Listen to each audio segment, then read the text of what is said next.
गांव में कोई व्यक्ति घर बनाता है, यदि ट्रैक्टर से बगल के नदी से बालू ले जा रहा है तो पुलिस पकड़ करके उसको जेल में डालती है। ये आंधी तूफान में किसानों के घर उजड़ गए, ध्वस्त हो गए, आज उनको देखने वाला कोई नहीं है। जब चुनाव था तो बड़ी बड़ी बातों को बोल करके किसानों को ठग करके प्रलोभन दे करके उनसे वोट लेने का काम किया। हेमंत सोरेन जी की सरकार ने जिस प्रकार से झारखंड के किसानों के साथ धोखा किया, न्याय किया, झूठ बोला, तो स्वाभाविक है कि किसानों के मन में गुस्सा और आक्रोश है इस राज्य सरकार के प्रति। आप वहाँ के ग्रामीणों से आप पूछिए किस काम से आए हैं, तो बोलेंगे कि बाबू मेरा रसीद नहीं कट रहा है, बाबू मेरा गलत खाता बही चढ़ा दिया है, मेरा जमीन का दाखिल खारिज नहीं हो रहा है, पैसा दे दो तुरंत हो जाएगा, और पैसा नहीं दो सालों सालों भर दौड़ते रह जाएगा, वो काम नहीं हो। तो वही झारखंड में 850 रुपये ब्लैक मार्केटिंग में यूरिया 50 kg का पैकेट बिकने का काम कर रहा है। इन्हीं ने कहा था कि धान का क्रय मूल्य 3200 रुपये होगा। आज कितने में धान खरीद रहे हैं? 24 रुपये में खरीद रहे हैं। और यही अहंकार की भाषा हेमंत जी का रह गया। मैं दावे के साथ करता हूँ कि आने वाले समय में इनका भी अहंकार, जो बड़ी बड़ी बातें बोलते हैं, इनका भी मटिया मेट होना, इनकी सरकार का मटिया मेट होना तय है। और यही अहंकार रूपी स्वभाव के कारण ममता बनर्जी मटिया मेट हो गई। झारखंड बीजेपी इन दिनों किसानों के मुद्दे पर प्रदर्शन करती हुई देखी जा रही है और प्रखंड स्तर पर ये प्रदर्शन हो रहा है। हालांकि देखिए, धान के क्रय को लेकर के भी जो ससमय उन्हें पैसे नहीं मिल रहे हैं, या फिर 3200 रुपये प्रति क्विंटल की बात हो, कई मुद्दे हैं जो हाल ही में आंधी तूफान की वजह से फसल बर्बाद हुए हैं। तो कई मुद्दों को लेकर के किसानों के हित में ये प्रदर्शन चल रहा है। हमारे साथ बीजेपी के प्रदेश अध्यक्ष हैं आदित्य साहू। सर, ये आपने पहले भी कहा था सर, सरकार से मांग भी रखी थी, अब प्रदर्शन चल रहे हैं, क्या क्या मांगे हैं? देखिए जी, राज्य में चलने वाली हेमंत सोरेन जी की सरकार ने जिस प्रकार से झारखंड के किसानों के साथ धोखा किया है, अन्याय किया है और झूठ बोला है, तो स्वाभाविक है कि किसानों के मन में गुस्सा और आक्रोश है इस राज्य सरकार के प्रति। जब चुनाव था तो बड़ी बड़ी बातों को बोल करके किसानों को ठग करके प्रलोभन दे करके उनसे वोट लेने का काम किया। आखिर इन्हीं ने तो कहा था कि हमारी सरकार बनेगी तो 100 यूनिट मुफ्त में बिजली देने का काम करेंगे। इन्हीं ने कहा था कि धान का क्रय मूल्य 3200 रुपये होगा। आज कितने में धान खरीद रहे हैं? 24 रुपये में खरीद रहे हैं। एक तरफ देश के यशस्वी प्रधानमंत्री आदरणीय नरेंद्र मोदी जी पूरे देश को 250 रुपये में 50 kg का यूरिया पैकेट देने का काम कर रहे हैं, तो वही झारखंड में 850 रुपये ब्लैक मार्केटिंग में यूरिया 50 kg का पैकेट बिकने का काम कर रहा है। अभी हाल ही के दिनों में जो ओलावृष्टि हुई है, 15 एकड़ 25 एकड़ में हमारे गांव देहात के किसान, किसी ने तरबूज लगाया, किसी ने खीरा लगाया, किसी ने ककड़ी लगाया, किसी ने हरी सब्जियां लगाई, सारे के सारे बर्बाद हो गए। आखिर इसको कौन देखेगा? इन्होंने समाचार पत्रों के माध्यम से कहा कि हम 100 करोड़ प्रभावित किसानों को देने का काम करेंगे। आज के दिन में भी ये पता करें माननीय मुख्यमंत्री जी, कृषि मंत्री जी, कि कितने पदाधिकारी किस किसान के खेत में सर्वेक्षण करने के लिए गए हुए हैं। एक भी पदाधिकारी किसी के किसान के खेत के घर में जाकर के, उनको बारी में जाकर के, उनके टाण में जाकर के सर्वेक्षण नहीं करने का काम किया है, देखने का हालचाल लेने का काम नहीं किया है। ये आंधी तूफान में किसानों के घर उजड़ गए, ध्वस्त हो गए, आज उनको देखने वाला कोई नहीं है। तो स्वाभाविक है, झूठ की खेती कब तक चलेगी? झूठ की खेती बहुत दिनों तक नहीं चलती है। झूठी बातें, बड़बोली बातें, सब लोग समझ गए इनके व्यवहार को। इसलिए किसानों का गुस्सा सड़कों पे दिखाई दे रहा है।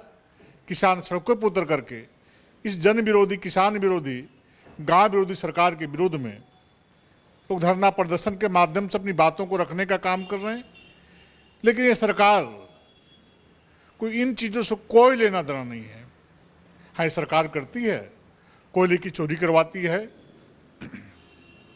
गांव में कोई व्यक्ति घर बनाता है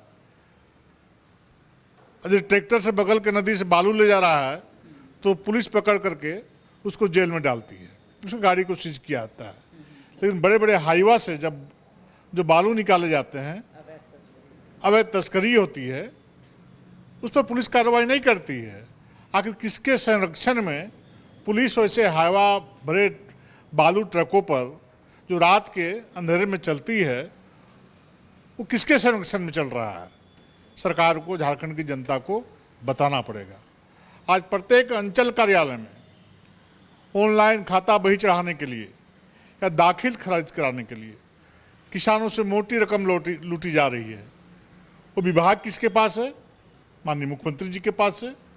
अंचल पदाधिकारी किसके संरक्षण में गांव के गरीब लोगों की गाड़ी कमाई को लूटने का काम कर रहा है? तो चिंता करना चाहिए। सिर्फ दोषारोपण देकर के राजनीतिक रोटी कब तक सेकते रहेंगे? मैं ज़्यादा दूर पूरे झारखंड की बात नहीं करता हूँ। आप मीडिया के मित्रों से भी कहता हूँ कि रांची जिला के मुख्यालय के चारों तरफ प्रखंड मुख्यालय हैं। नामकुम है, अनगढ़ा है, और मांझी है, कांके है, रातू है, नगड़ी है। आप इन प्रखंडों में चले जाएं, दिन भर खड़े हो जाएं। आप वहाँ के ग्रामीणों से आप पूछिए किस काम से आए हैं, तो बोलेंगे कि बाबू मेरा रसीद नहीं कट रहा है, बाबू मेरा गलत खाता बही चढ़ा दिया है, मेरा ज़मीन का दाखिल खारिज नहीं हो रहा है। पैसा दे दो, तुरंत हो जाएगा, और पैसा नहीं दो तो सालों सालों भर दौड़ते रह जाओगे, वो काम नहीं होगा। तो गांव का आदमी तो अब कोई बेवकूफ़ नहीं बैठा हुआ है। सभी लोग पेपर पढ़ते हैं, न्यूज़ देखते हैं, टीवी देखते हैं, चैनल देखते हैं, सारी बातों को जानते हैं। इसलिए गुस्सा सड़कों पर इस झारखंड सरकार के विरोध में उतरा है। अब पूरे राज्य में इस प्रकार के जन विरोधी सरकार के विरोध में कार्यक्रम किए जा रहे हैं। आने वाले समय में यदि सरकार नहीं चाहती, तीसरे भी विकराल रूप इस राज्य में जनता का आक्रोश का देखने को मिलेगा। अच्छा, प्रदेश अध्यक्ष कई मुद्दों को गिना रहे हैं, सिर्फ किसानों के ही मुद्दे नहीं है, आम जनों के हित से जुड़ा हुआ मुद्दा है। जमीन की बात कर ले, अगर कोई अंचल कार्यालय जाते हैं तो बिना पैसों के कार्य नहीं होता है। दूसरी तरफ जो खनिज संपदाओं की अवैध जो तस्करी हो रही है, चाहे वो बालू की ही बात कर ले या कोयले की बात कर ले, कई जो मिनरल्स हैं उसकी तस्करी पर जो है आक्रोश विपक्षी पार्टी को है। सर, ये मुख्यमंत्री हेमंत सोरेन ने कल ही कहा है कि 2014 से ही देश के हालात जो बने हुए हैं, हमेशा आम जनों को परेशानी का सामना करना पड़ता है, चाहे वो नोटबंदी को गिनाया, पेट्रोल डीजल को लेकर के। कहा कि इस तरह की बातें जो हैं अब आम मुख्यमंत्री जी को शायद सत्ता के अहंकार में इस तरह की बातें बोल रही हैं। पूरे देश के लोग भगवा को अपना रहे हैं, पूरे देश के लोग भाजपा को अपना रहे हैं। एक छोटा सा देश का टुकड़ा झारखंड जो हमारे पास नहीं है, और यही अहंकार रूपी स्वभाव के कारण ममता बनर्जी मटिया मेट हो गई, और यही अहंकार की भाषा हेमंत जी का रह गया। तो मैं दावे के साथ करता हूं कि आने वाले समय में इनका भी अहंकार, जो बड़ी बड़ी बातें बोलते हैं, इनका भी मटिया मेट होना, इनकी सरकार का मटिया मेट होना तय है। क्योंकि झारखंड की जनता देख रही है। आप जितना मोदी जी को गाली दोगे, जितना केंद्र सरकार को गाली दोगे, आप किसी गांव में चले जाओ, किसी घर में चले जाओ, कम से कम 3 योजना, कल्याणकारी योजनाएं हर घर के हर दरवाजे तक मोदी जी खड़ा होकर के पहुंचाने का काम किया है। इसे तो दर्जनों योजनाएं चल रही है, कल्याणकारी योजनाएं। और हेमंत सोरेन जी के बारे में, राज्य सरकार के बारे में किसी घर में जाकर के आप खड़ा होकर के पूछो कि इन 6.5 वर्षों में राज्य सरकार के द्वारा, हेमंत जी के द्वारा कौन सा कल्याणकारी कार्य जनता के लिए किया गया है, एक भी काम दिखेगा नहीं। इसलिए अन्याय का अंत होगा, और हेमंत सोरेन जी का भी सरकार का अंत होना आने वाले समय में तय है। कल योगी जी ने एक निर्णय लिया है, नमाज पर उन्होंने टिप्पणी की है, कहा कि शिफ्ट वाइज नमाज पढ़े, सड़कों पर नमाज नहीं हो सकता है। झारखंड सरकार निश्चित रूप से इस सड़कों पर बैठ करके जो लोग नमाज अदा करते हैं, इनका तानाशाह रवैया को यह सरकार बढ़ावा देने का काम करती है। मस्जिद के अंदर पढ़ो ना, कौन रोक रहा है? लेकिन खुले सड़क में हजारों हजार लोगों को परेशान करके, इस प्रकार का धर्म का नाटक करके जनता को जो परेशान किया जा रहा है, इसको कौन देखेगा? सरकार में हिम्मत है कि कार्रवाई करे? 7 जनवरी में ऐसी सरकार, राज्य की सरकार, हेमंत जी की सरकार कार्रवाई नहीं कर पाएगी। और भारतीय जनता पार्टी की सरकार जब भी बनेगी इस राज्य में, बनना ही अगले बार, उस समय निश्चित रूप से पाबंदी लगाया जाएगा कि सरकार में बैठे लोग वैसे लोगों को, जो उस रोडों में बैठ करके जो नमाज अदा करते हैं उसमें पूर्णतः रोक लगाया जाएगा, कार्रवाई की जाएगी, जेल में डाले जाएंगे वैसे लोग जो जनता को परेशान करते हैं। ये बड़ी खबर है प्रदेश। सर, एक लास्ट और अंतिम सवाल, राज्यसभा किन्हें भेज रहे हैं? कुछ नोटिफिकेशन होने दो, उसके बाद सारा सीन क्लियर होगा, अभी कुछ नहीं। चलिए, सर का धन्यवाद। ये हमारे साथ बात कर रहे थे बीजेपी से प्रदेश अध्यक्ष आदित्य साहू। कई मुद्दों पर इन्होंने बातें रखी है। कैमरा पर्सन गुड्डू के साथ रुचि शर्मा, न्यूज़ 11 भारत, रांची। जोहार, मैं CCL का ताऊ।